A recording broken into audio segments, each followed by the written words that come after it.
Alur cerita Awakening the Divine Thunder at the Beginning, chapter 34-35.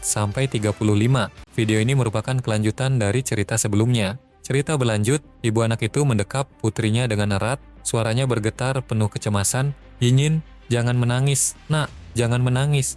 Ia kemudian menatap Su Jingming dengan mata berkaca-kaca. "Terima kasih banyak telah menolong kami. Jika bukan karena bantuanmu, hidup keluarga kami rasanya sudah tidak ada artinya lagi setelah kehilangan Yinyin." Su Jingming membalas dengan nada rendah yang tenang. "Ah, itu hanya bantuan kecil. Jangan terlalu dipikirkan, santai saja." "Tapi penganut sekte di sini benar-benar nekat," gumam Su Jingming sambil menatap jasad pria tadi. "Berani-beraninya mereka melancarkan aksi pembunuhan di tempat umum yang ramai seperti ini?" Qiu Yun menyahut dengan dahi berkerut. "Hal ini memang sangat janggal. Biasanya para fanatik itu hanya fokus menyebarkan paham sesat mereka secara pasif, tidak pernah sampai melakukan tindakan kriminal terang-terangan seperti ini." Su Jingming membatin menimbang-nimbang situasi. Apa mungkin ini hanya kebetulan belaka? Atau mungkinkah dia masih memiliki komplotan lain yang bersembunyi di balik bayang-bayang? Di tengah hiruk-pikuk kerumunan, sesosok misterius mengamati dari kejauhan dengan tatapan tajam yang dingin.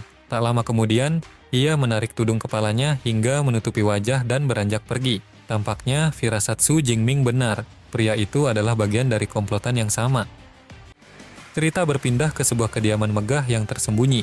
Sosok bertudung tadi berjalan cepat memasuki area rumah, langkah kakinya bergema di lorong yang sunyi. Pria misterius itu berlutut dan memberikan laporan dengan penuh rasa hormat. "Yang mulia, hamba telah menyelidikinya. Orang yang telah mengeksekusi anggota kita bernama Su Jingming, seorang mahasiswa dari Universitas Modu." Su Jingming, suara berat terdengar dari balik singgasana. "Apakah dia salah satu elit S-Rank level 2 tier teratas dari Universitas Modu?" "Benar, Yang Mulia. Dia masih berstatus Awakener saat ujian masuk waktu itu. Sungguh tak terduga dalam waktu kurang dari 6 bulan, ia telah bertransformasi menjadi petarung level 2 top tier. Jika monster dengan potensi mengerikan seperti dia dibiarkan berkembang, dia pasti akan menjadi ancaman besar bagi agenda kita di masa depan." Mendengar laporan bawahannya, sang pemimpin sekte tiba-tiba memutar tubuhnya, menatap tajam dengan aura yang mengintimidasi. Pemimpin sekte itu berkata dengan suara yang dalam, "Anda bisa pergi sekarang. Darah ilahi akan segera bermanifestasi di gua iblis. Gunakan alat pendeteksi darah ilahi ini dan perintahkan pengikutmu untuk merebutnya. Ingat, lakukan ini dengan rahasia. Jangan sekali-kali membawa nama sekte Tianming." Bawahannya menunduk dalam. "Baik, hamba mengerti sepenuhnya. Bulan depan kejayaan sekte Tianming kita akan dideklarasikan ke seluruh penjuru dunia. Kalau begitu, biarkan Su Jingming dan para elit dari 3 universitas besar itu menjadi tumbal persembahan bagi kebangkitan sekte kita." Cerita berpindah ke sebuah kompleks bangunan yang dikelilingi tembok kokoh. Di lapangan luas, barisan siswa berdiri dengan sikap tegap dan disiplin. Seorang pria dengan wibawa tinggi berdiri di podium untuk menyampaikan pengumuman. Ia adalah Su Ping, Wakil Rektor Universitas Qingjing. "Halo semuanya, saya adalah Su Ping, Wakil Rektor Universitas Superpower Qingjing. Study tour kali ini resmi dimulai hari ini tepat pukul 9.00 pagi dan akan berakhir 1 bulan dari sekarang. Sekarang kita mulai bagikan Smart Wristband kepada kalian masing-masing. Sebuah perangkat berbentuk gelang canggih dibagikan berfungsi untuk menyimpan data hasil perburuan. Gelang pintar itu akan mengalkulasi skor secara otomatis dan merekam setiap cuplikan saat kalian mengeksekusi Fierce Beast di dalam sarang demon. Peringkat 1000 besar akan mendapatkan hadiah berharga. Terutama bagi kalian yang berhasil menembus 3 besar, mereka bebas memilih 1 battle skill dari koleksi eksklusif 3 universitas besar untuk dipelajari. Selain itu, peraih peringkat 1 akan mendapatkan reward tambahan dari universitas masing-masing. Di barisan siswa, seseorang menatap ke arah Su Jingming dan berbisik, "Peringkat 1 ya, sebaiknya kita jangan terlalu berharap muluk. Aku benar-benar penasaran, antara Qiran atau Su Jingming, siapa yang nantinya akan bertakhta di posisi puncak." Kompetisi kali ini bersifat fleksibel. Kalian bebas membentuk tim atau bergerak solo. Silakan bantai Fierce Beast sebanyak-banyaknya. Baiklah, selanjutnya aku serahkan pada kalian semua. Tunjukkan taring kalian. Suasana menjadi riuh saat para siswa mulai membentuk aliansi. "Tim 5 orang dari Universitas Superpower Qingjing, kami butuh 1 orang tipe support. Tim elit 2 orang. Syarat mutlak, memiliki superpower tipe serangan destruktif, peringkat A ke atas." Seorang siswa kelas 2 bernama Ding Yu mencoba mendekati Su Jingming. "Kami dari kelas 2 berencana membentuk beberapa tim petualang untuk menyisir zona luar sarang demon. apakah kau berminat bergabung? Su Jingming menolak dengan sopan namun tegas. Aku tidak ikut. Ketua kelas buat saja tim dengan yang lain. Kyuyun yang berada di dekatnya bertanya. Lalu nanti di sarang demon, kau tetap bersikeras untuk bergerak sendirian. Su Jingming menjawab, mantap. Targetku berada di zona tengah sarang demon. Jika bergerak dalam tim, ritme gerakanku justru akan terhambat. Dalam hati, Su Jingming melakukan kalkulasi strategis. Zona luar sarang demon nomor 7 hanya berisi Fierce Beast tier 1 sampai tier 3. Sedangkan di zona tengah dihuni oleh tier 3 sampai tier 5. Dengan kekuatanku sekarang, aku sanggup melumat Fierce Beast tier 4 lower. Bahkan jika berpapasan dengan tier 5, aku masih punya peluang untuk meloloskan diri. Jadi zona tengah adalah ladang perburuan terbaik untukku. Kyuyun mendesah pelan, zona tengah sarang demon. Ya, kalau aku yang ke sana itu sama saja dengan menyerahkan nyawa. Tapi perjalanan dari zona luar menuju zona tengah membutuhkan waktu sekitar 1 atau 2 hari. Bolehkah aku mendampingimu selama perjalanan itu? Su Jingming mengangguk. Boleh saja. Baiklah, kalau begitu kita akan bergerak bersama, ucap Kyuyun dengan senyum lega. Tiba-tiba, Kiran Rao dengan aura S-Rank yang dominan datang menghampiri dan memanggil Su Jingming. Aku sangat menantikan penampilanmu. Pastikan kau tidak tertinggal terlalu jauh dariku, tantang Kiran. Su Jingming membalas singkat 100%. Kiran Rao tertegun sejenak. Hah? Apa maksudmu? Su Jingming melanjutkan dengan tatapan tajam. 100% aku akan mengalahkanmu. Sombong. Kali ini akan kutunjukkan pada orang-orang Daxia betapa mengerikannya kekuatanku yang sesungguhnya, geram Kiran. Dengan ini kunyatakan study tour resmi dimulai. Ayo berangkat. Tim kita harus mampu menjatuhkan setidaknya satu Fierce Beast tier 2. Sarang demon, aku datang, seru para siswa penuh semangat. Cerita berlanjut, 7 jam kemudian di kedalaman sarang demon, nomor 7. Su Jingming bersama Kyuyun bersembunyi di balik rimbunnya hutan, mengamati pergerakan makhluk di depan mereka. Di balik pepohonan raksasa, terlihat beberapa monster bertubuh besar. Kyuyun berbisik dengan nada waspada, meskipun Iron Varret Pangolin ini hanya Fierce Beast tier 2, tapi sisik dan bulunya lebih keras dari alloy ireng. Sangat sulit untuk ditembus. Su Jingming menyahut tenang. Serahkan saja padaku. Secara mendadak, Su Jingming melompat keluar dari persembunyian. Gerakannya bagaikan kilat yang menyambar, namun monster-monster itu cukup sensitif untuk menyadari kehadirannya. Seketika, setiap monster menggulung tubuh mereka menjadi bola baja sebagai bentuk pertahanan mutlak. Namun, Su Jingming telah meluncurkan serangan tombaknya yang diselimuti percikan petir. Serangan demi serangan presisi dilancarkan dengan kecepatan luar biasa. Ia berpindah dari satu monster ke monster lainnya, menghujamkan ujung tombaknya tepat di sela-sela titik vital yang paling rapuh. Kyuyun terperangah menyaksikan pemandangan itu. Setiap tusukan tombaknya selalu bersarang tepat di titik vital. Tidak ada satupun serangan yang meleset. Level tinggi saja tidak akan cukup untuk melakukan manuver seperti ini. Insting bertarung dan pengalaman tempurnya benar-benar berada di level yang berbeda. Terlebih lagi, kontrol superpowernya sangat halus. Setiap jengkal energi di tubuhnya dikendalikan dengan presisi tanpa ada pemborosan sedikit pun. Su Jingming bergumam dalam hati setelah pertarungan usai, membantai 12 Iron Varret Pangolin tier 2, total mendapatkan 276 poin, superpower, ditambah 1200 poin hasil perburuan, lumayan untuk permulaan. Fierce Beast di bagian dalam pasti jauh lebih kuat. Dalam bulan ini, setidaknya aku harus mengumpulkan 30.000 poin. Aku penasaran, apakah poin sebanyak itu mampu mengevolusi level superpowerku hingga mencapai SS rank.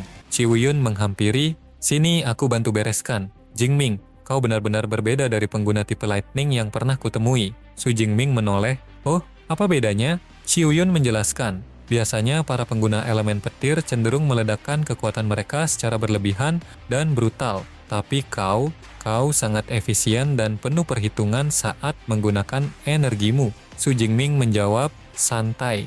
Itu kulakukan agar aku memiliki stamina untuk bertahan lebih lama di medan perang. Menggunakan Purple Sky Divine Thunder memang bisa melenyapkan mereka seketika.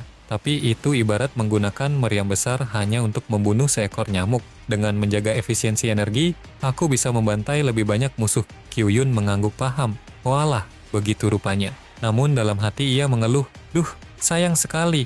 Padahal aku sangat ingin melihatmu bertarung dalam mode serius. Sepertinya melihat hal itu sekarang adalah sesuatu yang mustahil. Singkat cerita, sang surya mulai tenggelam, menyisakan semburat jingga di langit hutan sarang demon. Su Jingming berkata, sudah mau malam, Ayo cari tempat yang aman untuk beristirahat, kita akan melanjutkan perburuan besok pagi. Kyuyun menjawab, oke. Tunggu. Sepertinya di dekat sini ada sebuah kolam. Seru Kyuyun antusias. Biasanya sumber air di Wild Zone adalah tempat favorit berkumpulnya para Fierce Beast. Tempatnya tidak jauh dari sini. Sebelum benar-benar gelap, kita masih bisa menghabisi satu kelompok monster lagi. Kyuyun, ayo kita ke sana. Mereka pun tiba di sebuah lokasi yang menampakkan pemandangan danau yang tenang. Loh, masa di dekat sumber air seperti ini tidak terlihat satupun Fierce Beast? Tiba-tiba muncul predator buas, Armored Blade Tiger. Dari kejauhan, Su Jingming dan Kyuyun mengintip monster harimau itu yang sedang melepas dahaga di tepi danau. Namun, permukaan air yang tenang mulai beriak. Seekor monster krokodil raksasa muncul perlahan, bergerak tanpa suara, bersiap menerkam mangsanya. Dengan gerakan secepat kilat, Fierce Beast krokodil itu menggunakan skillnya dan menyergap Blade Tiger. Serangan yang dilancarkan begitu destruktif hingga Black Tiger itu tumbang seketika. Di balik semak belukar, Su Jingming berbisik, ternyata ada Abyssal Water Crocodile yang bersarang di danau ini. Pantas saja tidak ada Fierce Beast yang berani mendekati sumber air ini. Kyuyun memucat, suaranya bergetar. Itu Fierce Beast tier 4. Gawat, bagaimana bisa ada tier 4 di zona luar Demon Lair? Jingming, kita harus segera lari sekarang. Dalam benak Kyuyun, alarm bahaya berbunyi kencang. Fierce Beast tier 4 memiliki kemampuan persepsi yang sangat tajam. Bisa jadi keberadaan kita sudah terdeteksi. Namun, Su Jingming tetap tenang. Ia menatap sang predator air itu dengan mata yang tajam. Tenang saja Kyuyun. Meskipun Fierce Beast tier 4 itu kuat, bukan berarti aku tidak bisa mengalahkannya. Su Jingming mendengus pelan, sorot matanya tajam. Fierce Beast tier 4 ya. Saat di Wild Zone Yancheng dulu, aku sudah pernah membantai lebih dari 1 ekor. Song Kyuyun terperanjat. Hah? Apa itu salah satu battle skill yang diajarkan Dekan Yang padamu? Eternal Thunder Body? Memang luar biasa kuat, tapi untuk melumat Fierce Beast tier 4, aku punya battle skill yang jauh lebih efisien. Tiba-tiba suasana berubah. Song Kyuyun menatap langit yang menggelap. Kayaknya mau hujan ya? Bukan. Itu bukan hujan. Su Jingming mulai mengonsentrasikan energinya. Detik berikutnya, ia melepaskan skill Divine Thunder Technique ke arah permukaan danau. Gelegar. Serangan petir itu menghantam monster krokodil yang baru saja menampakkan diri. Ledakan energi elektrik yang masif mengoyak pertahanan sang monster, menumbangkannya dalam satu serangan telak tanpa perlawanan berarti. Su Jingming berdiri di tepi air, menatap riak danau yang bergejolak. Aku bisa merasakannya, ada sebuah keinginan yang bangkit meronta dari dalam tubuhku. Sementara itu, jauh di kegelapan hutan yang lebat, nampak segerombolan sosok misterius berjubah gelap bergerak seperti bayangan. Salah satu dari mereka berbisik penuh hormat, "Uskup, Divine Blood, milik siapa yang akan kita jarah kali ini?" Darah milik Ancient Dragon God. Ternyata darah Ancient Dragon God. Jika Divine Blood ini berhasil kita amankan, Sekte Tianming kita akan memiliki satu lagi utusan Divine Blood dengan kekuatan yang tak tertandingi. Seru pengikutnya penuh ambisi. Diam. Ingat, kita ini adalah Sekte Blood Moon, bentak sang uskup sebelum bergumam heran, tak disangka Divine Blood muncul lebih cepat dari perkiraan. Dia kemudian memberi perintah mutlak, lokasinya sudah dekat, malam ini tidak ada waktu untuk istirahat, maju dengan kecepatan penuh.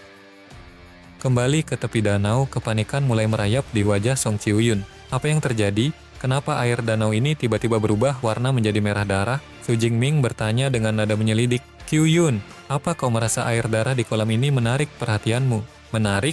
Tidak sama sekali, jawab Kyuyun sambil mengecek perangkatnya. Tapi dari data yang kudapat melalui daun Radiance, air darah ini memancarkan hawa Fierce Beast yang sangat pekat. Bahkan, auranya mirip denganmu. Su Jingming tertegun membatin dalam hati, mirip dengan auraku. Waktu itu aku sudah menyerap Blood Essence dari Thunder Tyrant Dragon Tier 8 yang merupakan sumber daya SS Rank. Apa mungkin ini juga Blood Essence dari Fierce Beast Dragon Class? Itulah alasan kenapa tubuhku bereaksi sekeras ini. Dia kemudian menoleh pada rekannya. Kyuyun, aku akan mencoba masuk ke dalamnya. Jika kau melihat sesuatu yang tidak beres, segera tarik aku keluar. Begitu Su Jingming melangkah masuk, air kemerahan itu seolah hidup, berputar dan menyelimuti tubuhnya dalam pusaran darah yang kental. Awalnya ia terkejut, namun sesaat kemudian ia memejamkan mata merasakan sensasi luar biasa. Nyaman sekali, rasanya seperti pengembara yang sekarat karena haus selama 10 hari, 10 malam di gurun pasir, lalu tiba-tiba menemukan mata air yang paling segar. tubuh Su Jingming perlahan terangkat ke udara, terbungkus rapat oleh air danau kemerahan yang membentuk kepompong mistis. Song Chiuyun menatap dengan cemas, suaranya bergetar memanggil Jingming, namun ia segera menyadari situasi tersebut. Sepertinya Jingming sedang mendapatkan peluang besarnya sendiri. Dia dalam kondisi trans dan tidak bisa bergerak.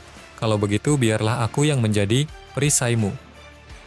Waktu berlalu dengan cepat hingga memasuki hari kedua. Song Chiuyun tetap berdiri kokoh, waspada melindungi Su Jingming tanpa membiarkan satu musuh pun mendekat. Puluhan monster telah ia bantai di sekitar area tersebut. Untungnya, sejak tadi malam, Fierce Beast terkuat yang muncul hanya tier 3 lower, gumamnya sambil mengatur napas. Ia melihat ke arah kepompong air. Warna airnya mulai memudar. Sepertinya sebentar lagi Jingming akan selesai. Namun ketenangan itu pecah saat rombongan sekte Blood Moon tiba-tiba muncul dari balik pepohonan. Song Chiuyun tersentak melihat kedatangan mereka yang penuh hawa membunuh. Sang uskup menatap kepompong itu dengan dahi berkerut.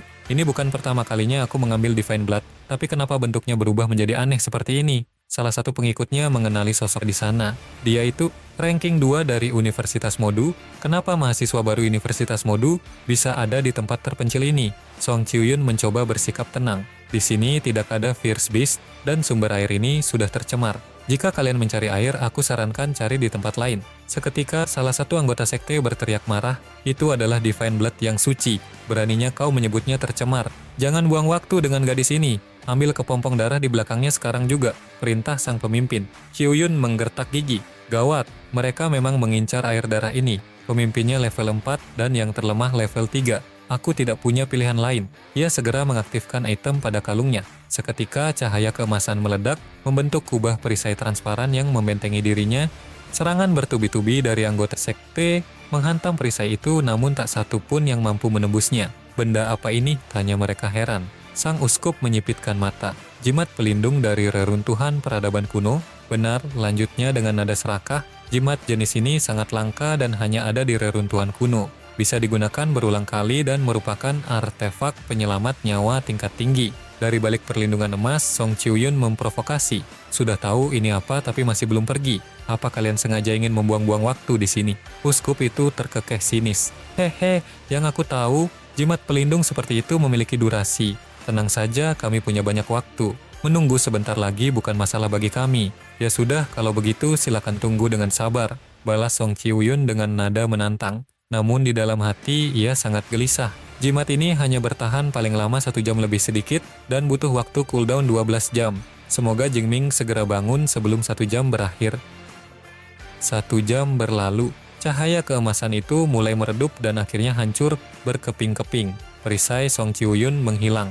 Anggota sekte Blood Moon menyeringai puas. Sudah kubilang kan, pelindung itu ada batasnya. Aku sarankan kau menyerah saja. Serahkan jimat itu sekarang, atau kau akan mati dengan cara yang mengerikan. Song Chiuyun mengepalkan tangan, siap bertaruh nyawa. Tidak ada pilihan lain. Tiba-tiba sebuah suara dingin yang menggetarkan jiwa terdengar dari arah belakangnya. Oh, begitu? Tapi menurutku justru kalianlah yang akan mati. Serat, sebuah tangan muncul, membelah kepompong air kemerahan itu dari dalam. Su Jingming melangkah keluar dengan aura yang jauh lebih mengerikan dari sebelumnya. Apakah dengan bangkitnya Su Jingming, kekuatannya akan meledak berlipat ganda? Sekian alur cerita hari ini, semoga terhibur dan sampai jumpa di chapter selanjutnya.